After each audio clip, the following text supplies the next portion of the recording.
റമദാൻ നമുക്കറിയാം. ഇപ്പോൾ നമ്മളെ സംബന്ധിച്ചിടത്തോളം എല്ലാവരും മുസ്ലിങ്ങൾ പൊതുവെ നന്നാവുന്നൊരു മാസം തന്നെയാണ് റമദാൻ. അപ്പോൾ നമ്മുടെ ഇപ്പോൾ റമദാനിൻ്റെ ലക്ഷ്യങ്ങളെക്കുറിച്ച് പറയുമ്പോൾ സത്യത്തിൽ എന്തിനാണ് റമദാൻ? അപ്പോൾ മറ്റു മതസ്ഥരായ ആളുകൾ എല്ലാവർക്കും നോമ്പുണ്ട്. സത്യത്തിൽ റമദാനിലെ നോമ്പിൻ്റെ ഉദ്ദേശം എന്താണ് എന്ന് ഖുർആൻ വിശദീകരിക്കുന്ന സൂറത്തുൽ ബഖറയിൽ നമുക്ക് കാണാം. ലഅല്ലക്കും തത്തഖൂൻ, നിങ്ങൾ തഖ്വയുള്ളവരാകാൻ വേണ്ടിയാണ് എന്നതാണ്. റമദാൻ്റെ ലക്ഷ്യം എന്നത് തഖ്വ തന്നെയാണ്. ഇസ്ലാമിലെ എല്ലാ ആരാധനകളുടെയും ലക്ഷ്യമായിട്ട് ഇസ്ലാം പഠിപ്പിക്കുന്നത് സത്യത്തിൽ തഖ്വയുണ്ടാകുക എന്നുള്ളത്. അതെ, ഖുർആൻ തന്നെ പിന്നെ അള്ളാഹുവിനെ ആരാധിക്കണം എന്ന് പറയുമ്പോൾ യാ അയ്യുഹന്നാസ് ഉഅ്ബുദൂ റബ്ബക്കും അല്ലദീ ഖലഖക്കും വല്ലദീന മിൻ ഖബ്ലിക്കും ലഅല്ലക്കും തത്തഖൂൻ, അള്ളാഹുവിനെ ഇബാദത്ത് ചെയ്യണം, നിങ്ങൾ തഖ്വയുള്ളവരായേക്കാം എന്നതാണ്. നമസ്കാരത്തെക്കുറിച്ച് പറയുമ്പോഴും ഇന്ന സ്വലാത്ത തൻഹാ അനിൽ ഫഹ്ശായി വൽ മുൻകർ, എല്ലാ തിന്മകളിൽ നിന്നും മ്ലേച്ഛതകളിൽ നിന്നും നമസ്കാരം നിങ്ങളെ തടയും എന്നാണ് ഖുർആൻ സൂചിപ്പിക്കുന്നത്. അതേപോലെ തന്നെ നോമ്പിനെ കുറിച്ച് പറയുമ്പോൾ തഖ്വയാണ് ഖുർആൻ സൂചിപ്പിക്കുന്നത്. വസ്ത്രത്തെക്കുറിച്ച് പറയുമ്പോൾ വലിബാസു തഖ്വ ദാലിക ഖൈർ. Okay stop. തഖ്വയുടെ ഒരു പ്രാധാന്യം നമുക്ക് മനസ്സിലാക്കാം. അപ്പോൾ നോമ്പ് കൊണ്ട് നമ്മളിൽ നിന്ന് നമ്മൾ മാറേണ്ടതൊരു മുത്തക്കിയായിട്ടാണെന്ന് മനസ്സിലാക്കാം. അപ്പോൾ സ്വാഭാവികമായിട്ടൊരു ചോദ്യം ഉയരുന്നുണ്ടല്ലോ, എന്താണ് തഖ്വ? എന്താണ് അതിൻ്റെ ഒരു ഡെഫിനിഷൻ? തഖ്വ ഉമർ റളിയല്ലാഹു അൻഹു പിന്നെ കഅബ് റളിയല്ലാഹു അൻഹുവിനോട് ചോദിക്കുന്നുണ്ട് എന്താണ് തഖ്വ എന്ന്. അപ്പോൾ അദ്ദേഹം നൽകുന്ന മറുപടി, നിങ്ങളൊരു മുള്ളുള്ള വഴിയിലൂടെ നടക്കുമ്പോൾ ഏത് രൂപത്തിലായിരിക്കും നടക്കുക എന്ന് അദ്ദേഹത്തോട് ചോദിക്കുകയാണ്. അപ്പോൾ ഉമർ റളിയല്ലാഹു അൻഹു പറഞ്ഞു, ഞാൻ എൻ്റെ പിന്നെ ഓരോ അടിയും ശ്രദ്ധിച്ച്, വസ്ത്രം ശ്രദ്ധിച്ച്, ഓരോ കാല് വെക്കുന്നതും ശ്രദ്ധിച്ചുകൊണ്ടായിരിക്കും നടക്കുക എന്നുള്ളതാണ്. സത്യത്തിൽ അതാണ് തഖ്വ. നമ്മുടെ ജീവിതത്തിൽ നമ്മളെ പാപങ്ങളിലേക്ക് എത്താൻ സാധ്യതയുള്ള ഒരുപാട് മുൾവഴികളുണ്ട്. അല്ലെങ്കിൽ അതൊരു പിന്നെ നമ്മൾ ജീവിച്ചുകൊണ്ടിരിക്കുന്ന ഒരു സമൂഹം, ഒരുപാട് തിന്മകൾക്കുള്ള സാഹചര്യങ്ങളുണ്ട്. അവിടെ പടച്ചവൻ്റെ ഒരു വിധിവിലക്കുകൾ നമ്മൾ മുള്ളുള്ള വഴികളിലൂടെ നടക്കുമ്പോൾ ശരീരത്തിൽ പറ്റാതിരിക്കാൻ, വസ്ത്രത്തിൽ തറക്കാതിരിക്കാൻ ശ്രദ്ധിക്കുന്നത് പോലെ ശ്രദ്ധിക്കുക. അതാണ് സത്യത്തിൽ തഖ്വ.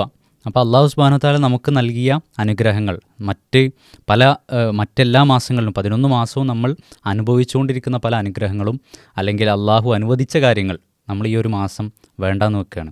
നമ്മൾ ഭക്ഷണം കഴിക്കുന്നു, ആ ഭക്ഷണം അള്ളാഹു അനുവദിച്ചതാണ്, പക്ഷേ ഈ ഒരു മാസം അള്ളാഹുവിന് വേണ്ടി അത് മാറ്റി വെക്കുകയാണ്. നമ്മൾ വെള്ളം കുടിക്കുന്നു, അത് അള്ളാഹുവിന് വേണ്ടി മാറ്റി വെക്കുകയാണ്. നമ്മുടെ വികാരങ്ങൾ അള്ളാഹുവിൻ്റെ കൽപ്പന പ്രകാരം നോമ്പിൻ്റെ പകലിൽ നമ്മൾ മാറ്റി വെക്കുകയാണ്. അപ്പോൾ സത്യത്തിൽ ഈ അനുഗ്രഹങ്ങളുടെ എല്ലാം ഉടമസ്ഥൻ ആരാണ്? അള്ളാഹു ആണെന്നൊരു ബോധ്യത്തിലേക്ക് നമ്മളെ സ്വയം പരിശീലിപ്പിക്കുകയും ബാക്കിയുള്ള മാസങ്ങളിൽ അള്ളാഹുവിൻ്റെ കൽപ്പനകൾ സ്വീകരിക്കാനും അത് പിന്നെ പ്രാവർത്തികമാക്കാനുള്ള ഒരു പരിശീലനമാണ് സത്യത്തിൽ റമദാനിലൂടെ സംഭവിക്കുന്നത്. ശരിയാണ്. റമദാൻ സത്യത്തിൽ ഞാനൊരു റമദാനെ കുറിച്ച് വായിച്ചൊരു നല്ല ഒരു വരി എൻ്റെ മനസ്സിലിങ്ങനെ നിൽക്കുന്ന വരിയെന്ന് വെച്ചാൽ, റമദാൻ എന്നുള്ളത് നമ്മുടെ ഒരു നന്നാവൽ സാധ്യതയെ കണ്ടെത്തുന്ന മാസമാണെന്നത്. അപ്പോൾ ഇപ്പോൾ അള്ളാഹിൻ്റെ വിധിവിലക്കുകൾ അനുസരിക്കുന്നതിന് പല എക്സ്ക്യൂസുകളുണ്ടാവും. അപ്പോൾ നമ്മൾ തിന്മ ചെയ്യുമ്പോൾ നമ്മൾ സ്ഥിരമായിട്ട് ഇപ്പോൾ മോശം സംസാരം നടത്തുന്നു, അല്ലെങ്കിൽ പലതരത്തിലുള്ള വൃത്തികേടുകൾ നമ്മുടെ ജീവിതത്തിൻ്റെ ഭാഗമായി മാറുന്നു.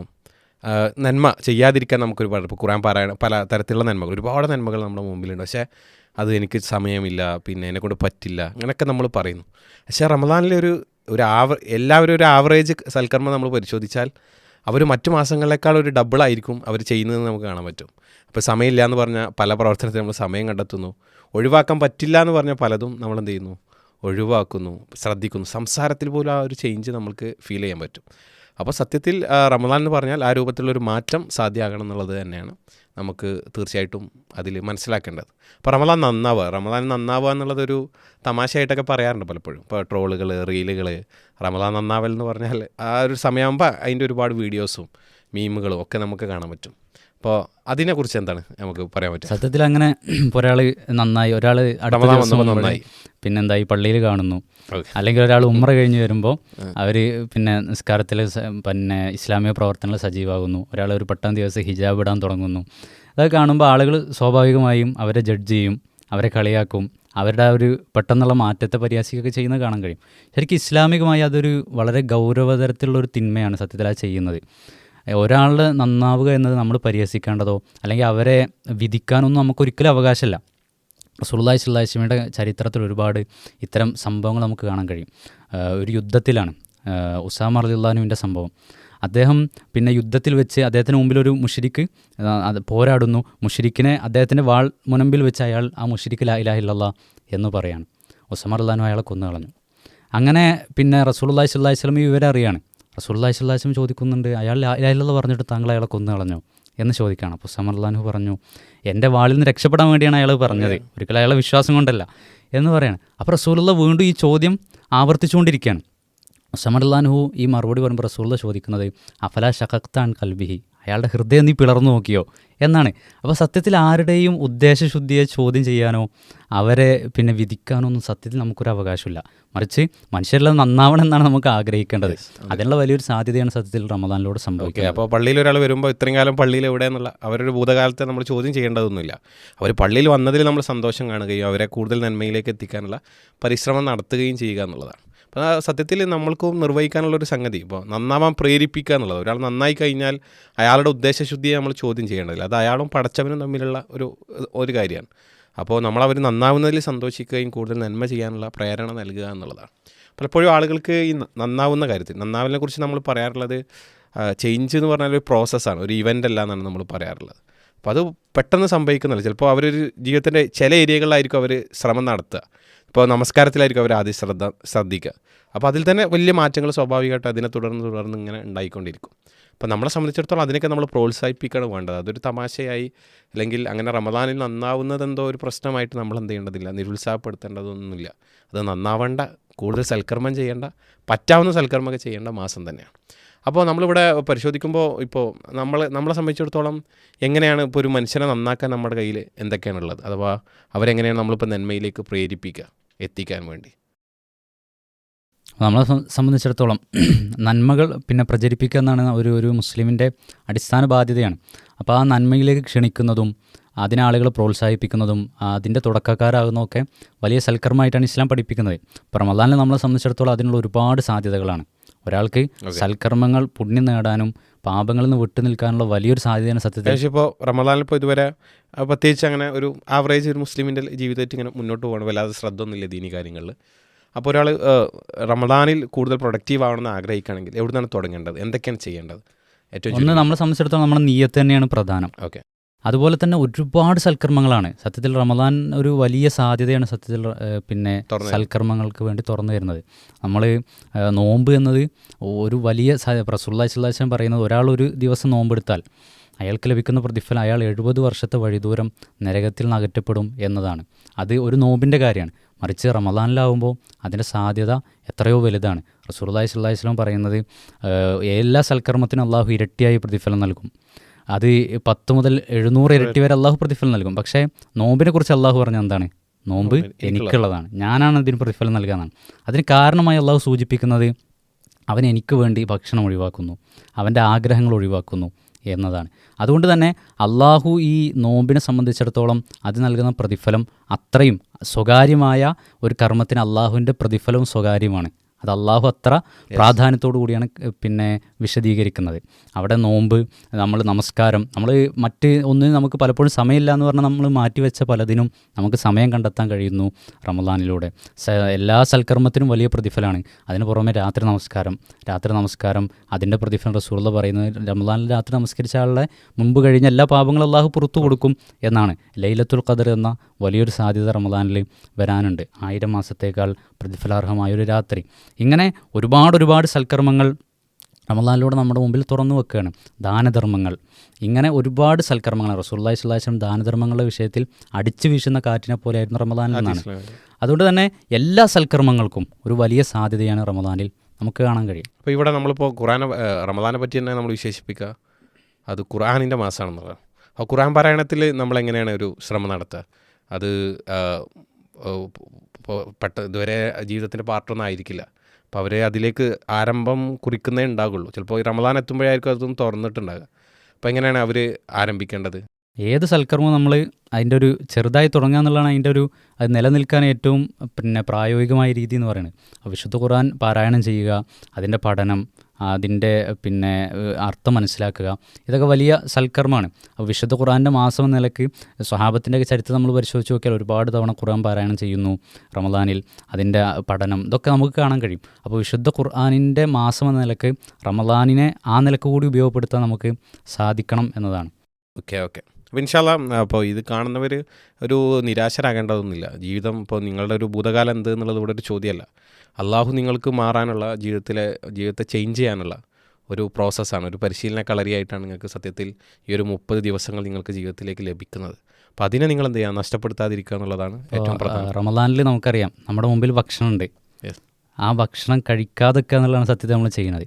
അതെ. ശരിക്കും ഭക്ഷണം എന്നുള്ളത് നമുക്കൊരു ആനന്ദം നൽകുന്നത് കൂടിയാണ്. നമ്മുടെ വിശപ്പടക്കുക എന്നതിൻ്റെ അപ്പുറത്തേക്ക് ഭക്ഷണം എന്നുള്ളത് നമുക്ക് നമ്മുടെ ഒരു ഉന്മേഷം നൽകാനും അതിൻ്റെ രുചി, അതിൻ്റെ ഗന്ധം, മണം, ഇതൊക്കെ ശരിക്കും നമുക്ക് ആനന്ദം നൽകുന്നതാണ്. ഇതൊക്കെ നമുക്ക് ഇഷ്ടമുള്ള പലതും മാറ്റി വെക്കുക എന്നുള്ള സത്യം നമ്മൾ റമദാനിൽ ചെയ്യണം. നമ്മുടെ മുമ്പിൽ ഭക്ഷണമുണ്ട്, വിശപ്പുണ്ട്, നമ്മൾ ദാരിദ്ര്യം കൊണ്ടല്ല അത് കഴിക്കാത്തത്, മറിച്ച് അള്ളാഹുവിന് വേണ്ടി അത് ഒഴിവാക്കുക. അത് അല്പം പ്രയാസകരം തന്നെയാണ്. നമുക്ക് വെള്ളമുണ്ട്, ദാഹിക്കുന്നു, പക്ഷെ നമ്മൾ കുടിക്കുന്നില്ല, പ്രയാസകരമാണ്. നമ്മൾക്ക് ഇങ്ങനെ സംസാരിക്കണം, മറ്റുള്ളവരെ പിന്നെ നമ്മുടെ നാവ് കൊണ്ട് ഉപദ്രവിക്കാനുള്ള ഒരുപാട് സാധ്യതകളുണ്ട്. പക്ഷേ നമ്മളത് റമദാൻ കൊണ്ട് നമ്മളത് മാറ്റി വെക്കുകയാണ്. നമ്മുടെ ഇണ അടുത്തുണ്ട്, പക്ഷേ നമ്മൾ അവളിൽ നിന്ന് അകലം പാലിക്കുകയാണ്. ഇതൊക്കെ അള്ളാഹുവിന് വേണ്ടിയാണ്. പക്ഷേ അതിൻ്റെ പ്രതിഫലം എന്നുള്ളത് ഇരട്ടിയാണെന്നാണ് റസൂലുള്ളാഹി, അതിൻ്റെ സന്തോഷം ഇരട്ടിയാണെന്നാണ് പറയുന്നത്. റസൂലുള്ളാഹി സ്വല്ലല്ലാഹി അലൈഹി വസല്ലം പറയുന്നത് 2 സന്തോഷങ്ങളാണെന്നാണ്. ഒന്ന്, ആ ഭക്ഷണം ലഭിക്കുമ്പോഴുള്ള സന്തോഷമാണ്, നോമ്പ് അവസാനിപ്പിക്കുമ്പോഴുള്ള സന്തോഷം. രണ്ടാമത്തേത്, ആ ഭക്ഷണം നൽകിയ അള്ളാഹുവിനെ കണ്ടുമുട്ടുമ്പോഴുള്ള സന്തോഷമാണ്. ആ സന്തോഷം ഒന്ന് ഇവിടെ അവസാനിക്കുന്നതാണ്, പക്ഷേ രണ്ടാമത്തേത് എക്കാലത്തും നിലനിൽക്കുന്ന പരലോകത്ത് നമുക്ക് സ്വർഗ്ഗത്തിലേക്കുള്ള സന്തോഷമാണ്. അതുകൊണ്ട് റയ്യാനിലെ സന്തോഷത്തിന് വേണ്ടി പരിശ്രമിക്കുക എന്നുള്ളതാണ് നോമ്പിലൂടെ നമുക്ക് ലഭിക്കുന്ന അവസരം. മാഷാ അല്ലാ. അപ്പോൾ ഞാൻ ഇവിടെ സൂചിപ്പിക്കുന്നതെന്ന് വെച്ചാൽ നമ്മളൊരു മുത്തക്കിയാകുക എന്നുള്ളതാണ്. മുത്തക്കി ഇപ്പോൾ ഖുറാനിലിപ്പോൾ സ്വർഗ്ഗത്തെക്കുറിച്ച്, അതാണ് നമ്മുടെ ജീവിതത്തിൻ്റെ ലക്ഷ്യം, സ്വർഗ്ഗത്തിൽ പ്രവേശിക്കുക, നരകത്തിൽ നിന്ന് രക്ഷപ്പെടുക. അപ്പോൾ അതിനൊക്കെ ഖുറാൻ പറയുന്ന ഒരു സംഗതി മുത്തക്കികൾക്ക് ഒരുക്കി വെച്ചതാണ്. മുത്തക്കികളാണ് അവിടെ വിജയിക്കുക. അപ്പോൾ നമ്മളെ സംബന്ധിച്ചിടത്തോളം തഖ്വ ഉണ്ടാക്കാനുള്ള ഏറ്റവും നല്ല അവസരമാണ് നമ്മൾക്ക് വീണ് കിട്ടിയിരിക്കുന്നത്. അത് നമ്മൾ നന്നായിട്ട് യൂസ് ചെയ്യും. സത്യത്തിൽ റമദാനിൽ നമ്മൾ എക്സ്ട്രാ കോൺഷ്യസ് ആണ്. ഇപ്പോൾ ഈ പറഞ്ഞ പോലെ നമ്മളിപ്പോൾ ഒരു സ്ഥിരമായിട്ട് ഒരു മോശം അശ്ലീല പദം ഉപയോഗിക്കുന്നവരായിരിക്കും. പക്ഷേ ആ തെറി പറയോ നോമ്പുകാരനാണ്, പറയരുത്, അസ്തഗ്ഫിറുല്ലാഹ് എന്ന് പറയുന്നു. അല്ലെങ്കിൽ പിന്നെ നിരന്തരമായിട്ട് കലഹിക്കുന്നവരായിരിക്കും, അല്ല അത് ചെയ്യരുത്, റമദാനാണ്, നോമ്പാണ്. അങ്ങനെ ഒരു സ്വയം തോന്നൽ, ഒരു എക്സ്ട്രാ കോൺഷ്യസ് ആകുന്ന ഒരു അവസ്ഥ ഈ റമദാനിൽ സംഭവിക്കുന്നുണ്ടെന്നാണ്. അതുകൊണ്ട് റസൂൽ വിശേഷിപ്പിക്കുന്നുണ്ടല്ലോ നോമ്പിനെ കുറിച്ച്, അസൗമു ജുന്ന, അതൊരു ഷീൽഡാണ്. അത് സത്യത്തിൽ തിന്മയിൽ നിന്ന്, പാപങ്ങളിൽ നിന്ന് ഒക്കെ നമ്മളെ തടുത്ത് നിർത്തുന്ന ഒരു ഷീൽഡാണ്. അപ്പോൾ അത് നന്നായിട്ട് ഉപയോഗിക്കുക എന്നുള്ളത് തന്നെയാണ് നമുക്കിവിടെ പ്രധാനമായിട്ടും മനസ്സിലാക്കാനുള്ളത്. രണ്ടാമത്തെ കാര്യം എന്ന് വെച്ചാൽ, നമ്മളെ സംബന്ധിച്ചിടത്തോളം നമ്മളൊരു ചർച്ചൻ്റെ ഒരു പ്രധാന ഭാഗം നന്നാകുക എന്നുള്ളൊരു പ്രോസസ്സാണല്ലോ. അപ്പോൾ എനിക്കൊന്നും എനിക്ക് പറയാനുള്ളത് സുഹൈൽ ബിൻ അംറിൻ്റെ ഒരു ചരിത്രം സൂചിപ്പിക്കാമെന്ന് വിചാരിക്കുന്നു. കാരണം നമ്മൾ ആളുകളെ പറ്റി പൊതുവെ ഞാൻ വായിച്ചതിൻ്റെ മനസ്സിലാക്കുന്ന ഒരു കോട്ടാണ്, നന്നാകാത്ത മനുഷ്യരില്ല, നന്നാവില്ലെന്ന് ചിന്തിക്കുന്ന മനുഷ്യരേ ഉള്ളൂ എന്നുള്ളതാണ്. അപ്പം ഈ സുഹൈൽ ബിൻ അംർ എന്ന് പറഞ്ഞാൽ നല്ല വാഗ്മി, ഉജ്ജ്വലനായ വാഗ്മിയാണ്. അപ്പം അദ്ദേഹത്തിൻ്റെ സംസാരം ഭയങ്കരമാണ്. അദ്ദേഹം അത് ഉപയോഗിക്കുന്നത് ഇസ്ലാമിനെതിരെയാണ്, ഭയങ്കരമായിട്ട് ഇസ്ലാമിനെ തകർക്കാനും റസൂലിനെ ഇകഴ്ത്താനൊക്കെയാണ് അദ്ദേഹം ഉപയോഗിക്കുന്നത്. അങ്ങനെയുള്ള സുഹൈൽ ബിൻ അംർ വലിയ ശല്യമാണ്. മുസ്ലിങ്ങളെ സംബന്ധിച്ചിടത്തോളം അവരെ പരിഹസിക്കുകയും അവരെ ഇകഴ്ത്താനും വേണ്ടി നിരന്തരം ഉപയോഗിക്കപ്പെടുന്നൊരു നാവ്, അതിൻ്റെ ഉടമ. അപ്പോൾ ബദർ യുദ്ധത്തിൽ പിടിക്കപ്പെട്ടു സുഹൈൽ ബിൻ അംർ. അപ്പോൾ റസൂലിൻ്റെ ടെൻറ്റിന് മുമ്പിൽ കൊണ്ടുവരപ്പെട്ടു. അപ്പോൾ ഉമറുല്ലാൻ അവിടെ വന്നു. ഉമറുല്ലാൻ സുഹൈൽ ബിൻ അംറിനെ കാണാൻ. അപ്പോൾ ഇസ്ലാമിനെ ഇങ്ങനെ നാവ് കൊണ്ട് ഉപദ്രവിക്കുന്ന ഒരു മനുഷ്യൻ. അപ്പോൾ ഇവൻ്റെ മുന്നത്തെ പല്ല് ഞാൻ കൊഴിക്കട്ടെ എന്ന് ആരോട് ചോദിക്കണം? റസൂലിനോട് ചോദിക്കാൻ. അപ്പോൾ റസൂൽ സല്ലല്ലാഹു അലൈഹി വസല്ലം അതിന് നൽകുന്ന ഒരു മറുപടി എന്താണെന്ന് വെച്ചാൽ, ഇല്ല, ഞാൻ ആരെങ്കിലും അംഗവൈകല്യം ഉള്ളവനാക്കാൻ വേണ്ടി അള്ളാഹുവിനെ അയച്ചിട്ടില്ല, കാരുണ്യം കാണിക്കാനാണ് എന്നെ അയച്ചിട്ടുള്ളത്, അത് ഞാൻ ചെയ്യില്ല. അപ്പോൾ ഉമർലാൻ സ്വാഭാവികമായിട്ടും അതിൻ്റെ ഒരു പ്രയാസമുണ്ട്. അപ്പോൾ റസൂൽ പറയുന്നുണ്ട്, ഉമറെ, പിന്നെ ഈ സുഹൈലിൻ്റെ നാവ് നിന്നെന്ത് ചെയ്യാം, ഒരിക്കൽ സന്തോഷിപ്പിച്ചേക്കാം. അങ്ങനെ എന്തായിരുന്നാലും കാലം മുന്നോട്ട് പോകുന്നു. പിന്നെ ഈ നമ്മൾ പറയുന്ന സന്ധി ഉണ്ടാവുന്നു, ഉദൈബിയ സന്ധി. ആ ഉദൈബിയ സന്ധിയിൽ എന്താണ് സംഭവിക്കുന്നത് വെച്ചാൽ, സുഹൈൽ ബിൻ അംറിൻ്റെ നാവ് റസൂലിനെ വീണ്ടും ഇകഴ്ത്തുകയും റസൂലിനെതിരെ സംസാരിക്കുകയും ചെയ്യാം. എത്രത്തോളം എന്ന് വെച്ചാൽ, ബിസ്മില്ലാഹിർ റഹ്മാൻ റഹീം എന്ന് എഴുതുമ്പോൾ റഹ്മാനും റഹീമും അള്ളാഹുവാണ്, ഞങ്ങൾ അംഗീകരിക്കുന്നില്ല, വെട്ടണം, സ്ഥാനത്ത് വെട്ടേണ്ടിയിരുന്നു. അള്ളാഹുവിൻ്റെ ദൂതൻ മുഹമ്മദും അതുപോലെ തന്നെ സുഹൈൽ ബിൻ അംറും നടത്തുന്ന കരാർ പറ്റില്ല, അത് അള്ളാഹിൻ്റെ ദൂതനാണ്, ഞങ്ങൾ അംഗീകരിക്കുന്നില്ല, അത് മായ്ച്ചളയാൻ വേണ്ടി വാശിയിടിക്കാൻ. അവസാനം മുസ്ലിങ്ങൾക്ക് ഭയങ്കര അപമാനമാണ്. അലി റളിയല്ലാഹു അൻഹു അയക്കില്ല എന്ന് പറയുന്നു, റസൂൽ അയച്ചു കൊടുക്കുന്നു. എന്നിട്ട് മുഹമ്മദ് ബിൻ അബ്ദുള്ളയും അതുപോലെ തന്നെ സുഹൈൽ ബിൻ അംറും നടത്തുന്ന കരാറിന് എഴുതുന്നു. അങ്ങനെ അപ്പോഴും അപമാനിക്കലാണ്. പക്ഷെ പിന്നീട് അദ്ദേഹം മക്കം ഫത്തീൻ്റെ സമയത്ത് സുഹൈൽ ബിൻ അംർ റളിയല്ലാഹു അൻഹു അദ്ദേഹം ഇസ്ലാം സ്വീകരിക്കുകയും മുസ്ലിമായി മാറുകയും ചെയ്തു. പിന്നീട് റസൂൽ സല്ലല്ലാഹു അലൈഹി വസല്ലം മരണപ്പെടുന്ന സമയം, ഒരു ഫിത്ന ഉണ്ടാകേണ്ട സമയമാണ്. കാരണം ഉമർ റളിയല്ലാഹു അൻഹു പോലും ആരെങ്കിലും മുഹമ്മദ് നബി സല്ലല്ലാഹു അലൈഹി വസല്ലം മരിച്ചു എന്ന് പറഞ്ഞാൽ അവൻ്റെ തല ഞാൻ കൊയ്യും എന്ന് പറഞ്ഞ് നിൽക്കുന്ന സന്ദർഭം, അത്ര അധികം ഒരു പ്രശ്നകലുഷിതമായ സന്ദർഭമാണ്. അപ്പോൾ അബൂബക്കർ റളിയല്ലാഹു അൻഹു വരുന്നു, ആരെങ്കിലും മുഹമ്മദിനെയാണ് ആരാധിച്ചെങ്കിൽ മുഹമ്മദ് ഇതാ മരിച്ചു പോയിരിക്കുന്നു, അല്ലെങ്കിൽ അള്ളാഹുവിനെയാണ് ആരാധിക്കുന്നതെങ്കിൽ അവൻ എന്നെന്നും ജീവിച്ചിരിക്കുന്നവനും മരണമില്ലാത്തവനാകുന്നു എന്ന് ഖുർആനിൽ ആയത്തോതി ആ രംഗാണ് ശാന്താക്കുന്നു, ആളുകൾക്കാണ് ബോധ്യപ്പെടുത്തുന്നു എന്താണ് പ്രവാചകന്മാരുടെ മരണത്തെക്കുറിച്ചും പിന്നെ നമ്മൾ നിർവഹിക്കേണ്ട ദൗത്യത്തെക്കുറിച്ചും. അപ്പോൾ ഇത് മദീനയിലും മാത്രം സംഭവമാണ്. മക്കയിൽ ഇതാരാണ് കൈകാര്യം ചെയ്ത്? സുഹൈൽ ബിൻ അംർ എഴുന്നേറ്റിക്കുന്നു, എന്നിട്ട് അദ്ദേഹം പ്രസംഗിക്കുന്നു, റസൂൽ ലോകത്ത് നിന്ന് ഇവിടെ പറഞ്ഞിട്ടുണ്ട്, നമുക്ക് ജീവിക്കാനുള്ള മാർഗ്ഗനിർദ്ദേശങ്ങളൊക്കെ നൽകിയിട്ടുണ്ട്, അപ്പോൾ ഇതനുസരിച്ച് മുന്നോട്ട് പോവുക, അതാണ് നമ്മുടെ വിജയം എന്ന് പറഞ്ഞ് ആ ഫിത്തിന് അവിടെ ഉണ്ടാകാൻ പോകുന്ന എല്ലാ പ്രശ്നങ്ങളും അദ്ദേഹം ചെയ്യുന്നു, അദ്ദേഹത്തിൻ്റെ നാവ് കൊണ്ട് പരിഹരിക്കുന്നു.